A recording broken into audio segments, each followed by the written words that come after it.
പ്രിയ സുഹൃത്തുക്കളെ, എന്നാലും U P അതായത് ഉത്തർപ്രദേശിൽ കുറച്ച് ആളുകളുടെ വീട് അങ്ങ് തീ കത്തിപ്പോയി. അപ്പം ഞാൻ ജെമിനിയോട് അതുമായി ബന്ധപ്പെട്ടിട്ട് കുറച്ച് കാര്യങ്ങൾ ചോദിക്കട്ടെ, കുഴപ്പമൊന്നുമില്ലല്ലോ. ആരും ഇതൊരു വർഗീയത കാണില്ലല്ലോ. നമ്മുടെ ഉത്തർപ്രദേശിൽ തീ കത്തി കുറേ വീടുകൾ നശിച്ചു, കുറേ കുടിലുകൾ. അവർ എത്ര കൊല്ലമായി അവിടെ താമസിക്കാൻ തുടങ്ങിയിട്ട് ജെമിനിക്ക് അറിയാമോ? വളരെ കൃത്യമായിട്ട് പറഞ്ഞു തരും. നമുക്ക് അറിയേണ്ട ഒരു കാര്യം എന്താണെന്ന് വെച്ച് കഴിഞ്ഞാൽ എത്ര കാലമായി അവിടെ അവർ താമസിക്കുന്നു എന്നുള്ളതാണ്. ഉത്തർപ്രദേശിലെ ലക്നൌവിലുള്ള വികാസ് നഗറിൽ കഴിഞ്ഞ ദിവസങ്ങളിൽ 2026 ഏപ്രിൽ 15 ബുധനാഴ്ച നടന്ന അതിദാരുണമായ തീപിടുത്തത്തെക്കുറിച്ചാണ് താങ്കൾ ചോദിച്ചതെന്ന് കരുതുന്നു. ഏകദേശം 250ഓളം കുടിലുകളാണ് അവിടെ കത്തിനശിച്ചത്. ഈ കുടുംബങ്ങളെയും അവിടുത്തെ താമസത്തെയും കുറിച്ച് ലഭ്യമായ വിവരങ്ങൾ താഴെ നൽകുന്നു. താമസത്തിന്റെ കാലപ്പഴക്കം. അവിടെ താമസിച്ചിരുന്നവരിൽ ഭൂരിഭാഗവും വർഷങ്ങളായി ആ ചേരി പ്രദേശത്ത് കഴിഞ്ഞുകൂടുന്നവരാണ്. പലരും 10ഉം 20ഉം വർഷത്തിലേറെയായി അവിടെയുണ്ട്. അപ്പോ അവിടുത്തെ മുഖ്യമന്ത്രി എത്ര വർഷമായിട്ട് ഭരിച്ചുകൊണ്ടിരിക്കുന്നു?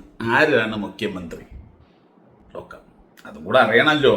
ആരാണ് അവിടെ ഭരിക്കുന്നത്, എന്താണ് അവിടെ ചെയ്യുന്നത് എന്നുള്ളതൊക്കെ നമ്മൾക്ക് അറിയണ്ടേ. ഉത്തർപ്രദേശിന്റെ മുഖ്യമന്ത്രി യോഗി ആദിത്യനാഥാണ്. അദ്ദേഹം 9 വർഷത്തോളമായി ഏകദേശം 8 വർഷവും 1 മാസവും ആ പദവിയിൽ തുടരുന്നു. അദ്ദേഹത്തിന്റെ ഭരണകാലയളവിനെ കുറിച്ചുള്ള ചില പ്രധാന വിവരങ്ങൾ താഴെ നൽകുന്നു. പദവിയിലെത്തിയത് 2017 മാർച്ച് 19-നാണ്. അദ്ദേഹം ആദ്യമായി ഉത്തർപ്രദേശ് മുഖ്യമന്ത്രിയായി സത്യപ്രതിജ്ഞ ചെയ്തത്. രണ്ടാം ഊഴം 2022 നിയമസഭാ തെരഞ്ഞെടുപ്പിലും വിജയിച്ചു. അദ്ദേഹം തുടർച്ചയായ 2ാം തവണ. എന്നിട്ട് ഈ 250 വെറും 250 ഭാരതീയരെ കാണാതെ വിട്ടുപോയി എന്ന് പറയുമ്പോൾ വളരെയധികം വിഷമമാണ്. നമ്മുടെ അഖിൽമാരാർ ഇവിടെ കേരളത്തിൽ ഏതോ ഒരു പാവപ്പെട്ട വീട്ടിൽ പോയിട്ട് നോക്കൂ, ഇവിടെ ഈ വീട്ടിൽ ജീവിക്കാൻ വഴിയില്ല, പിണറായിൻ്റെ ഭരണം കാരണമാണ് എന്നൊക്കെ പറഞ്ഞിട്ട് വീട് ചെയ്ത് നിങ്ങൾ കണ്ട്. നമ്മുടെ കേരളത്തിൽ നിങ്ങൾ എവിടെ തിരഞ്ഞാലും ചേരി പ്രദേശം, ഇതുപോലത്തെ ചേരികൾ തിങ്ങി താമസിക്കുന്ന ആളുകളെയൊന്നും കാണാൻ കഴിയില്ല. പല സ്ഥലത്തിലും 1ഓ 2ഓ ഉണ്ടാവും. അതും നമ്മുടെ കേരളത്തിലെ സർക്കാർ വളരെയധികം ലൈഫ് പദ്ധതിയിലൂടെ ഒരുപാട് ആളുകൾക്ക് വീടുകൾ വെച്ചതുകൊണ്ട് ഇപ്പം അതും കാണാൻ വളരെ കുറവാണ്. പല ആളുകളും മിസ്യൂസ് ചെയ്തിട്ട്, അതായത് പൈസ വാങ്ങിയിട്ട് വേറെ പല കാര്യവും ചെയ്തിട്ടുണ്ട് എന്ന് വേണമെങ്കിൽ ചിന്തിക്കാം, പല രീതിയിലും എഴുതിയെടുത്തുകൊണ്ട്.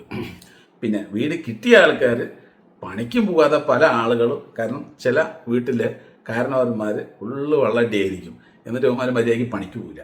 അപ്പോൾ ഈ ഗവൺമെൻറ് കൊടുത്ത വീട് പോലും വാടകയ്ക്ക് വിട്ടിട്ട് എന്ത് ചെയ്യുന്നു, വീണ്ടും വേറെ ഏതെങ്കിലും സ്ഥലത്ത് കാലി സ്ഥലത്ത് വീട് കെട്ടി താമസിക്കണം. ഇങ്ങനെയൊക്കെയാണ് ഇപ്പോൾ വീണ്ടും നടന്നുകൊണ്ട് വരുന്നത്. അങ്ങനെയൊക്കെയാണ് കേരളത്തിൽ ഇപ്പോൾ കുറേ ആൾക്കാർ ഒന്നുമില്ലാതെയൊക്കെ ഇരിക്കുന്നത്. പക്ഷേ നമ്മുടെ UP അങ്ങനെയല്ല. എന്നിട്ട് മാരാർ പറയുന്നത് എന്ത് പറയുന്നത് വെച്ച് കഴിഞ്ഞാൽ, കേരളം നോക്കൂ എത്രമാത്രം കഷ്ടപ്പെടുന്നു പിണറായി വിജയൻ്റെ ഭരണം കാരണം. പക്ഷെ എന്നിട്ട് പറയുന്നത് UP നോക്കൂ, കേന്ദ്രം നോക്കൂ, കേന്ദ്രത്തിൻ്റെ സഹായം കൊണ്ട് UPയിലും മറ്റുള്ള സ്ഥലങ്ങളിലെല്ലാം ഒരുപാട് വികസനങ്ങളാണ് നടക്കുന്നത്. പക്ഷെ ആ ഒരു ഭരണം നിങ്ങൾക്ക് ഇവിടെ വന്നു കഴിഞ്ഞാൽ നിങ്ങൾക്ക് അതേ ഒരു സഹായങ്ങൾ കിട്ടുന്നു. 250 കുടുംബങ്ങളുടെ കാര്യം മാത്രമല്ല, ഈ ഉത്തർപ്രദേശിൽ ഒരുപാട് ചേരി പ്രദേശങ്ങളുണ്ട്. അവിടെയെല്ലാം ഒരുപാട് ഭാരതീയർ ഒരു വഴിയുമില്ലാതെ പരഗതിയായിട്ട് അവിടെ കിടക്കുന്നുണ്ട്.